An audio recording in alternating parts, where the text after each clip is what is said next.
Doctor ہما کس number 5۔ اسی رات اس کے موبائل پر ایک میسج آیا۔ اس میں لکھا تھا، تم ٹھیک ہو ڈاکٹر ہما؟ ہما کے لیے یہ میسج دل دہلانے والا تھا۔ آخر یہ کون تھا جو اس کے موجودہ حالت سے واقف تھا؟ اس میسج نے اسے ساری رات سونے نہ دیا۔ وہ ساری رات اس میسج کے بارے میں سوچتی رہی۔ وہ ہر روز تاریخ دیکھتی کہ آج کتنے دن باقی رہ گئے ہیں، اس لیے یہ بقیہ 5 دن مانو جیسے 5 سال کے برابر تھے۔ وہ ڈاکٹر زما کو دیکھنے کے لیے بےتاب تھی۔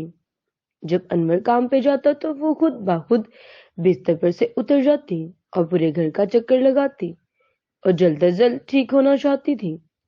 ڈاکٹر ہما اس حادثے کے بعد کھل کے حسینہ تھی۔ اس کی زندگی میں اگرچہ اس کی خوشی دیتا تو وہ ڈاکٹر زما کے ساتھ بتایا ہوا وقت ہوتا، لیکن اس حادثے کے بعد وہ اپنے آپ کو کوس رہی تھی۔ بدقسمتی کا عالم تو یہ تھا کہ اس کو اپنے آپ کا بھی ہوش نہ تھا۔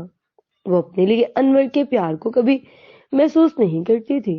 انور کام کے دوران بھی اسے 2-3 بار کام اور اس کو سختی سے منع کرتا کہ بستر سے نہ اترنا اور چلنے کی کوشش نہ کرنا۔ وہ اس کے بار بار کال کرنے سے بیزار ہو جاتی تھی۔ وہ تو شاید کسی اور کی کال کا انتظار کرتی، ہر روز اسی امید کے ساتھ اٹھتی کہ ڈاکٹر زمان اس کو آج کال کریں گے، لیکن روز مایوس ہو جاتی۔ آج اس کے لیے خوشی کا دن تھا کیونکہ اس کو پاؤں بہتر ہو گیا تھا۔ وہ خوشی سے پھولے نہیں سما رہی تھی کیونکہ کل اس نے ہسپتال جو جانا تھا۔